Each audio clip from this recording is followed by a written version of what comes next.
Hello and welcome to our program Where God Weeps, a program where we talk about the reality of the Catholic Church around the world. Honduras, a country in the middle of the American continent, is a land of enormous natural resources and beauty. However, despite this natural wealth, Honduras is the second poorest country in the continent. To talk about the reality of this nation and the situation of the Catholic Church in this country, we have the pleasure of the visit of Monsignor Guy Charboneau, Bishop of Choluteca, Honduras. Monsignor, very nice to have you here in our program. Thank you very much.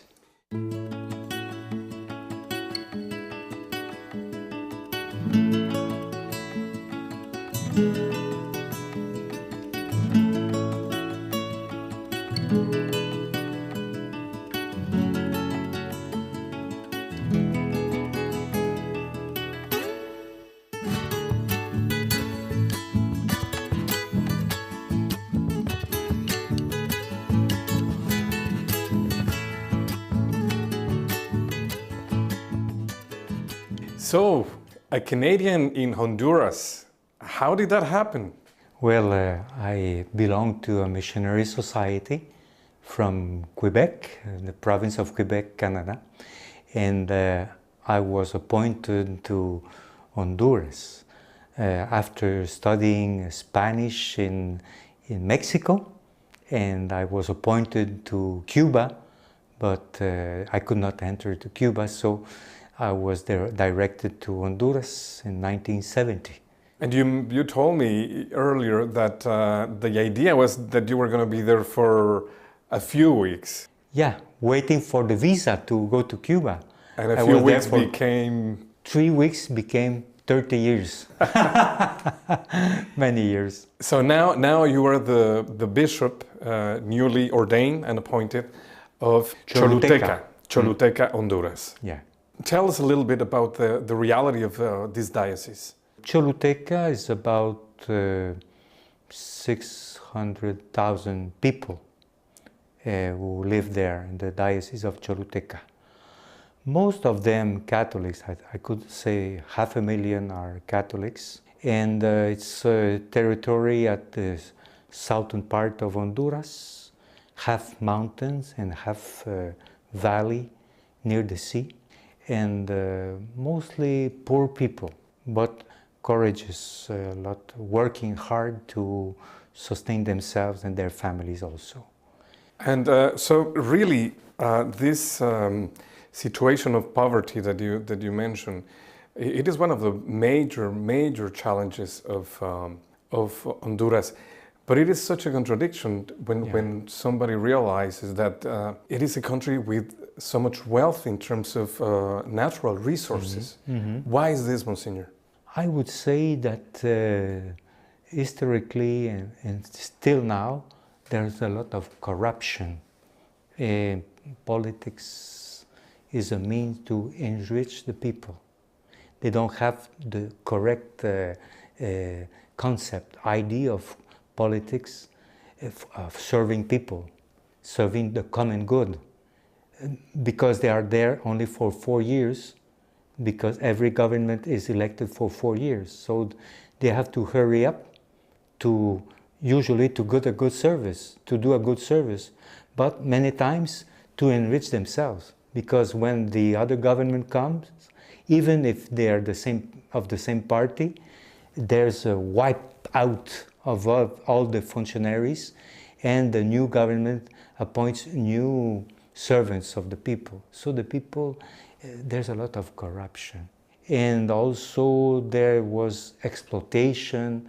There are people who are rich and they have many lands, and poor people who work for a few dollars a day. And they don't have lands to buy themselves. They don't they don't possess land, so they have to work. They are not slaves, but they work as labor every day, and they don't have a lot of money. Their wage is very low. Now, Monsignor, how is the Church involved in this? Because this condition of extreme poverty It's the ideal situation for other problems, social problems, like gangs, drug trafficking, crisis in the family, particularly the migration. So this poverty situation then becomes bigger with more with complex problems. How is the church involved in all this? The church is working at the basis of the people. The church is the Catholic Church in Honduras, especially in Choluteca, my diocese, is working on the ground with local people in social, pastoral, social work, catechesis, formation for their faith. And we have apostles working in every place. We have structure, I would say, a church structure in all the dioceses working hard in that. And not only in the, for evangelization, for catechetics and of preparation for the sacraments, but also for the social work of the church. So we try sometimes with not, it's not a work, we don't have a lot of money, but I would say the initiatives that we take are recognized by many organizations, by the government, by the civil society, because the church, we try that to have honest people and not to fall in corruption. So the projects we have go directly for the people. So you're really taking advantage of the formation of lay people and then having them doing work in the community basis. Yeah, it's one of the focus we have, to work for formation, basic formation, not only on Bible, catechetics, but also on social work, and we health, for example. We try to work with health with the plants, plants for the people, because if you go to like in agriculture? Agriculture, but if you go to the drugstore, the medicine is very expensive. So we have natural medicine. Natural medicine. Yeah. So it helps a lot of the people. And I would say that, we try to not work apart the church. We try to work with the organizations also. If, for example, if the government or the university has an initiative, they trust us, they trust the church, and they trust the people who work with the church, and we try to work together so that the projects that other organizations have, even the government, we try that it goes for the people, and we work together, we collaborate. And I think particularly in the field of education, the church has, let's say, open doors, even in public schools. Yeah. Why is this? But the Constitution is like many constitutions in Latin America. It's, how would you say, the separation between the church and the state, no? But most of the people are religious. There's a popular religiosity in Honduras, like in Mexico and El Salvador. So there's an openness because the Catholic ground is, the Catholicism is part of the culture in Honduras. So there's an openness, and we try to go to the schools, to go to the colleges, to university, not like to conquer the people. No, we try to go there to help the young people in their problems. When I was working with pastoral youth for youth many years ago in Choluteca. We went there. We tried to prevent the people against drug, against abortion, but not only on a from moral grounds, but from the reality also.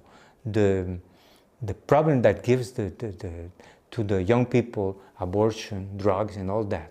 So they were the director of the colleges. They were opening the door for us because sometimes they don't have many means, and for them it's a good help also for the youth of the people there. It's a big challenge, Monsignor, but I think it's really important that the Church is able to give answers and reasons besides faith, that if something is wrong, let's say abortion or premarital sex, there is a reason, there is a natural law that brings consequences if we don't follow in a certain quote-unquote rules.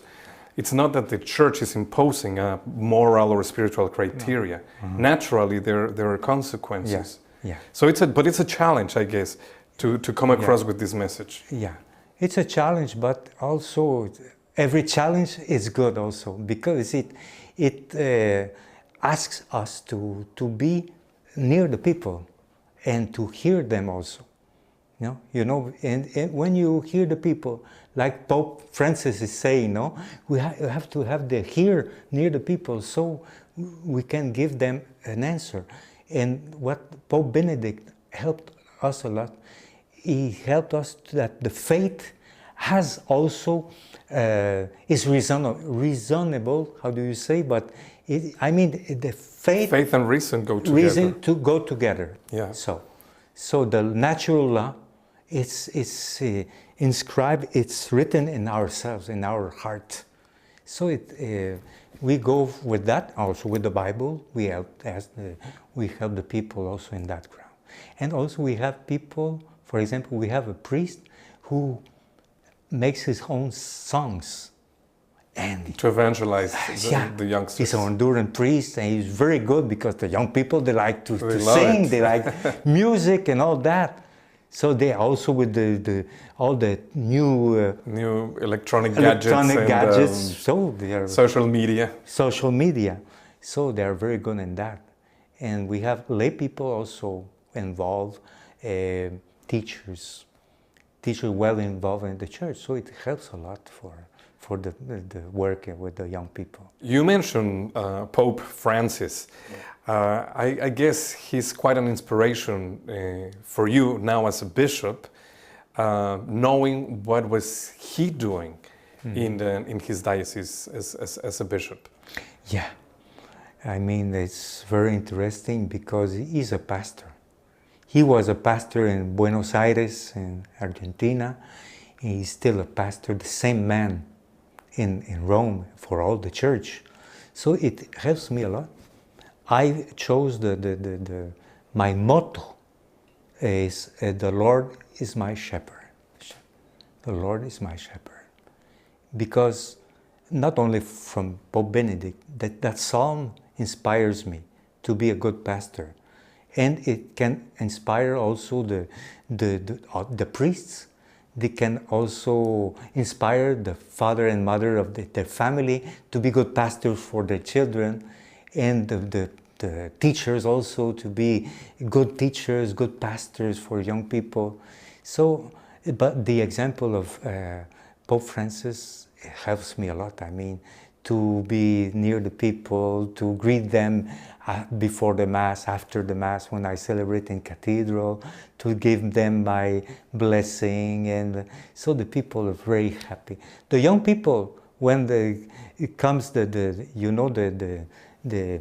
peace before the communion, the children they come to the altar. Yeah, to the altar, and they how do you say, they embrace, or they have the benediction, the blessing. Yeah. So it's very nice to be near the people. Now, evidently, Monsignor, you have something in your heart very deep that at a very, very young age showed you that that you had a missionary call, and obviously now you are channeling all those interest and aspirations in this work. So tell me a little bit about this desire to be a missionary, because you started very young, but then you also became the head of your missionary society, and you've been pretty much all over the world doing missionary work. Tell me a little bit about that. Yeah. Well, when I was young, when I was a Catholic, my family is a Catholic family in Quebec, and when I entered the college, the secondary school, high school, you would say, no, and there were many priests, and there was a missionary institute, like not institute but movement, no, in the college. So we were receiving missionaries from Africa, from Asia, from Latin America, and it was always a desire to serve the people where there was more needs for priests. And in that time there were many priests in Quebec, and there were not many priests in Latin America, for example, in Africa. So I was always interested to know other people, other cultures, and to involve myself as a priest. So when I finished the secondary school, the college, so I decided to be a missionary priest. My family, okay, they agreed, and they were my father and my mother sustained me very strongly. They let me free to choose, but when I chose, they were with me. And so my brothers also. So I decided to enter. I had my studies in Quebec, and after that, in 1970, I was ordained as a priest, 43 years ago. And I went, as I said, I went to Mexico to study Spanish, and after that I went to Honduras. I stayed in Honduras for 30 years, and I was appointed in the Central Council of our society in Montreal, and as the assistant for 5 years. So I had chance to visit all the countries where we are working, either in Latin America, in Africa, and Asia also. Yeah. So this gives you a clear vision of the need of vocations. And talking about vocations, how are you doing in your diocese in terms of seminarians? Oh yeah, well, I'm blessed. Comparison with Quebec, where there's a lack of vocation, I'm blessed because in total in the major seminary of Tegucigalpa, there are 160 major seminarians. That is impressive indeed. And there's another diocese who has a major seminary apart. I think they have about 30 or 40 seminarians. And in my diocese, there are 26 seminarians. So as I worked for many years in the major seminary as a professor, as a teacher, as a rector also, I know the importance of the link between the bishop, the priests, and the seminarians. So why so? Because I mean, the seminarians, they are there, but they're 26, but they have to have that link with the diocese in life. So since I'm there, I met all the 26 seminarians one by one to know them, because one day they will be priests, not all of them probably, but I will know them. And if I create that confidence with them, it will be easier when there's problem, or sometimes there's a basis for dialogue with them and confidence. Yeah, if you have to be a loving pastor to the whole diocese, I guess you have to start particularly with your priests. My priests, yeah. Every Monday we have meetings. Informal, sometimes they are formal also, but informal meetings. And it was a tradition that was created by my society in Honduras. Every Monday, the priests were coming and still coming from the different parishes to be together, to have lunch, to have dinner, to pray together, to have some information about the diocese. And once a month we have a meeting, formal meeting. And it's quite interesting because there's a possibility, the exchange with the priests, informal also. Sometimes we go to a parish, they invite us for a celebration, for example, in a new construction of the parish house. We went to a parish. Mostly all the priests went there. So it's very interesting to have that kind of brotherhood between the priests, between themselves and with the bishop also. Well, you come across as a very personable bishop, so I guess your priest and your whole diocese would be very, very close to you and very appreciative of this kind of relationship that you have been able to develop. I think so. And even if I'm not Honduran, I'm a Canadian, from Canadian origin, but I was the formator of most of them, because when they were in the major seminary, I was there as a formator. Now I'm like there. Sometimes they said to me, Father, and instead of saying Bishop or Monsignor, no. Oh, I said, no problem. I'm the father also. A bishop has to be a father and a friend of their priests. So I try to be their father also. We have meetings when they want to speak with them. So one of my priorities are the priests and the seminarians. I don't want to finish our conversation, Monsignor, without talking about the needs that you have in your diocese. You're talking now a little bit about the generosity of the people, but I guess your diocese faces a very challenging situation in terms of finances and being able to pay for so many projects and great ideas that you might have. Oh yeah. How do you handle this? Well, I'm beginning. I'm knowing now all the needs we have, poverty and all that. But I would say, I try with Caritas, social pastoral, you say. Mm-hmm. So to work with them, and there are some projects that are not so expensive, and they go to the people. For example, for water. Clear water. There's a lot of water in Honduras. Some places they can have irrigation,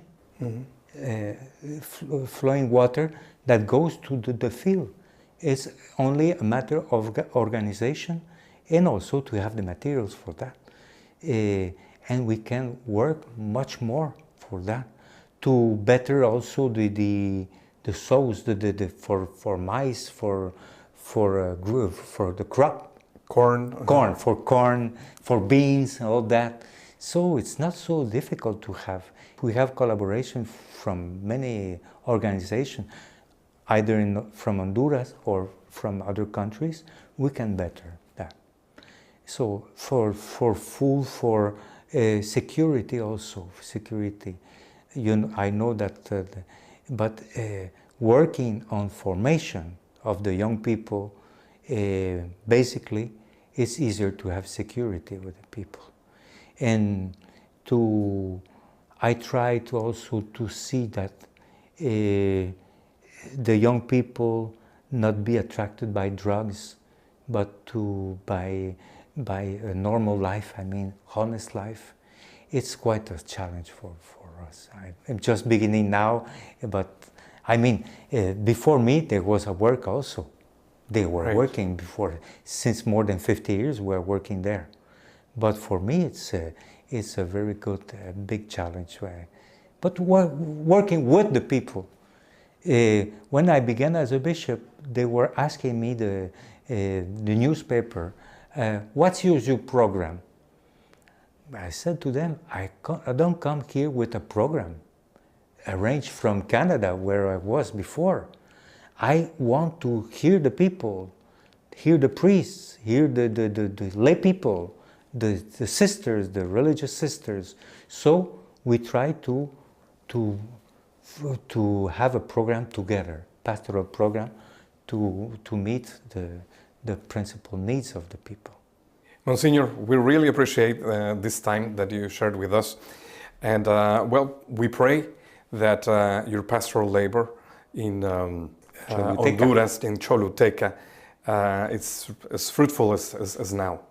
I'm very pleased also with Church in Need that helps us and helps us, for example, for permanent, ongoing formation for lay people. So we present projects, and always Church in Need is answering us, also is helping us for our projects of formation. God bless you, and God bless all the people that help us and that is in solidarity with Honduras and with poor countries like Honduras. Thank you, Monsignor Charboneau. And thank you, ladies and gentlemen, for being with us in this episode of Where God Weeps. If you want to know a little bit more about the situation of the church in Honduras, please contact the information at the end of this program. Thank you, and God bless.